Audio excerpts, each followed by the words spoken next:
សួស្តីពុកម៉ែបងប្អូនទាំងអស់គ្នាបាទឥឡូវក៏សូមពុកម៉ែបងប្អូនទាំងគ្នាមកមើលនៅគ្រឿងផ្សំសម្លប្រហើរម្សៅបងប្អូនណាបាទហ្នឹងហើយអញ្ចឹងចំពោះបន្លែបងប្អូនណាហ្នឹងហើយចំពោះបន្លែមានត្រួយល្ពៅបាទហើយនឹងប្រសិទ្ធចម្បើងបាទហ្នឹងហើយប្រសិទ្ធចំពោះប្រសិទ្ធចម្បើងហ្នឹងខ្ញុំទិញមកប្រហែលជា2ខាំកន្លះបាទហើយនឹងត្រួយល្ពៅបងប្អូនណាហ្នឹងហើយត្រួយល្ពៅហ្នឹងខ្ញុំទិញមកប្រហែលជា3ខាំបងប្អូនបាទហ្នឹងចំពោះត្រួយល្ពៅហ្នឹងបងប្អូនចង់ទិញតែគេកាច់ហ្នឹងហើយគេកាច់គេសក់មកស្រាច់ចឹងក៏បានឬក៏បងប្អូនទិញទាំងមូលយកមកសក់ខ្លួនឯងក៏បានដែរអញ្ចឹងណាបងប្អូនទាំងគ្នាបានហ្នឹងហើយចំពោះខ្ញុំទិញមកទាំងមូលបងប្អូនណាហើយខ្ញុំយកមកកាច់យកមកសក់អីខ្លួនឯងលាងទឹកសម្អាតអីចឹងទៅបងប្អូនណាបាទពួកខ្ញុំបានថតសកម្មភាពដែលសក់នឹងប្រាប់បងប្អូនទេហ្នឹងហើយអញ្ចឹងក៏សូមបងប្អូនមើលទៅតាមរបៀបដែលខ្ញុំធ្វើហ្នឹងទៅបងប្អូនហ្នឹងហើយបាទហ្នឹងហើយចំពោះប្រសិទ្ធចម្បាហើយចំពោះប្រសិទ្ធចម្បាងនេះបើសិនតែបងប្អូនទិញមកធំហ្នឹងហើយទិញមកធំបងប្អូនអាចពុះវាជា2ទៅបងប្អូនហ្នឹងហើយបើសិនបងប្អូនទិញមកធំអញ្ចឹងណាបាទពុះវាជា2ទៅបើតាទុយទេបងប្អូនហ្នឹងហើយបងប្អូនគ្រាន់តែលាងទឹកចិត្តហ្នឹងហើយដីដែលវាជាប់នេះឲ្យស្អាតទៅបងប្អូនហ្នឹងហើយបាទអង្ករបងណាហ្នឹងហើយចំពោះអង្ករហ្នឹងខ្ញុំយកអង្ករប្រហែលជាកន្លះកំប៉ុងបងប្អូនណាបាទហើយខ្ញុំយកមកដាក់ត្រាំទឹកទៅហ្នឹងហើយត្រាំទឹករយៈពេលប្រហែលជា10នាទីទៅដើម្បីវាអង្ករយើងរីកអញ្ចឹងបងប្អូនគ្នាបានហ្នឹងហើយបាទហើយបន្តមកទៀតបងប្អូនហ្នឹងហើយមានដូចជាគ្រឿងបាទគ្រឿងសម្រាប់យើងសម្លប្រហើរហ្នឹងបាទបងប្អូនទាំងស្រាប់ហើយសម្លប្រហើរសម្លកកូរសម្លម្ជូរគ្រឿងអីហ្នឹងមានសិតតែមាននៅគ្រឿងទាំងអស់ហ្នឹងហើយបាទហ្នឹងហើយចំពោះគ្រឿងបងប្អូនទាំងស្រាប់ហើយមានដូចជាល្មៀតបាទមានដូចជាល្មៀតគល់លក្រីអណ្ដែងបាទមានកន្ទឹមសអញ្ចឹងទៅបងប្អូនណាហ្នឹងហើយបាទហើយចំណែកត្រីខ្ញុំយកត្រីទុកមកស្លចំពោះត្រីទុកហ្នឹងខ្ញុំទិញប្រហែលជាមួយក្បាលបងប្អូនហ្នឹងហើយខ្ញុំយកមកលាងទឹកសម្អាតហើយលាងជាមួយអំបិលគ្រុះលាងអីឲ្យកាត់ជាកង់យកមកបាទហើយចំពោះគ្រឿងទេសរបស់យើងនេះចំពោះគ្រឿងទេសបងប្អូនដឹងស្រាប់ហើយចំពោះគ្រឿងទេសមានដូចជាម្សៅស៊ុបបាទស្ករសបាទមានប្រហុកបាទចំពោះប្រហុកហ្នឹង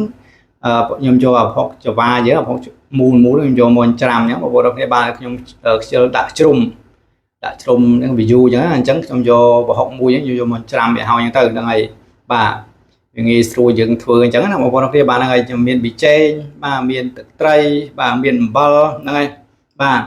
អញ្ចឹងក៏សូមបងប្អូនខ្មោចខាតពេលវេលាយូរបាទសូមបងប្អូនទៅមើលរបៀបនៃការធ្វើសម្លប្រហើរម្សៅជាមួយនឹងខ្ញុំបាទបុរាណអស់គ្នាបងប្អូនណាតោះហ្នឹងហើយអញ្ចឹងជាដំបូងបងប្អូនត្រូវតែបុកគ្រឿងហ្នឹងហើយយកគ្រឿងទៅបុកបាទបុកវាឲ្យម៉ត់ហ្នឹងហើយបុកឲ្យម៉ត់ទៅបុកលាយជាមួយនឹងអង្ករបាទបុកគ្រឿងអង្ករហ្នឹងមានតែច្បល់លាយចូលគ្នាអញ្ចឹងបងប្អូនគ្នាបាទឥឡូវខ្ញុំសូមមកយកត្បាល់មកបុកគ្រឿងសិនបងប្អូនហ្នឹងហើយបន្ទាប់ពីខ្ញុំបានយកត្បាល់មកហើយឥឡូវខ្ញុំចាប់ផ្ដើមបុកគ្រឿងទាំងអស់បាទឥឡូវខ្ញុំសូមចាក់គ្រឿងចូលតែម្ដងទៅបាទយកគ្រឿងហើយ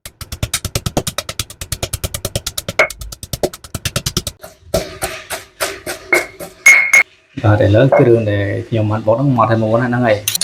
បាទខ្ញុំបានដាក់ចូលក្នុងចានម្ដងហ្នឹងណាដើម្បីយើងយកទៅស្លអញ្ចឹងណាបងប្អូនបាទឥឡូវខ្ញុំសូមបានចូលចានទៅឥឡូវបន្ទាប់ពីខ្ញុំបានបុកគ្រឿងរួចរាល់អស់ហើយបាទអញ្ចឹងក៏សូមបងប្អូនទៅមើលអំពីពិធីនៃការស្លប្រហើរម្សៅជាមួយនឹងខ្ញុំបាទបុរាណទាំងអស់គ្នាបងប្អូនណាតោះបងប្អូនយកឆ្នាំងមកបងប្អូនហ្នឹងហើយបងប្អូនដាក់ឆ្នាំងឲ្យបងប្អូនចាក់ទឹកបាទចំពោះទឹកខ្ញុំប្រើទឹកប្រហែលជា1លីត្របាទ1លីត្រហ្នឹងហើយបាទខ្ញុំចាក់ទឹកចូលទៅបងប្អូនហ្នឹងហើយបាទសុំគ្របដើម្បីឲ្យទឹកយើងពុះសិនទៅបងប្អូនណាសុំគ្របសិនទៅ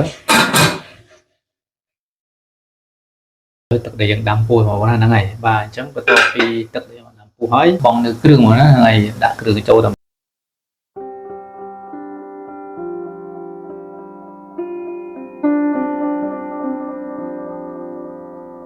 បងដាក់ប្រហុកចូលណាហ្នឹងហើយដាក់ប្រហុកចូលទៅចូលឲ្យហើយខ្ញុំសូមបងត្រីចូលតែម្ដងមកណាហ្នឹងហើយដាក់ត្រីចូលទៅ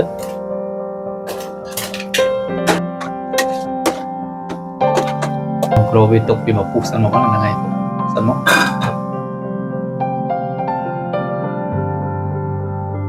បន្ទាប់ពីខ្ញុំបានបងត្រីខ្ញុំគ្រប់ទុកហើយជាមកពុះទីមក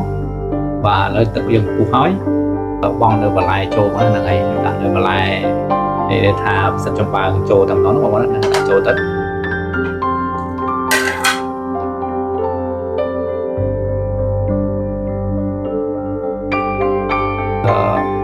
ចំបើងចូលហើយខ្ញុំចាប់ដើមបងគ្រឿងចូលតែម្ដងបងប្អូនណាហ្នឹងហើយ បាទនេះស្ករសបងស្ករសបាទចំពោះស្ករសខ្ញុំប្រើប្រហែលជាកន្លះសាព្រាបងប្អូនណាហ្នឹងហើយហើយអំបិលចំពោះអំបិលខ្ញុំប្រើប្រហែលជាមួយចុងស្លាបព្រាមួយល្មមអត់ហ្នឹងបងប្អូនណាខ្លាចប្រៃយើងមានទឹកត្រីផងម្សៅស៊ុបផងបាទមានម្ហូបផងអញ្ចឹងណាអញ្ចឹងយើងប្រើអំបិលតែបន្តិចបានហើយបាទចំពោះប៊ីចេងខ្ញុំប្រើបន្តិចដែរបងប្អូនណាប្រហែលជាមួយចុងស្លាបព្រាបន្តិចបាទពោះម្សៅស៊ុបខ្ញុំប្រើប្រហែលជាកន្លះសាព្រាបាទពោះទឹកត្រីខ្ញុំប្រើប្រហែលវាមួយស្លាបព្រាបាយបាទបងគ្រឿងបងប្អូនកូរវាបន្តិចបងប្អូនបាទ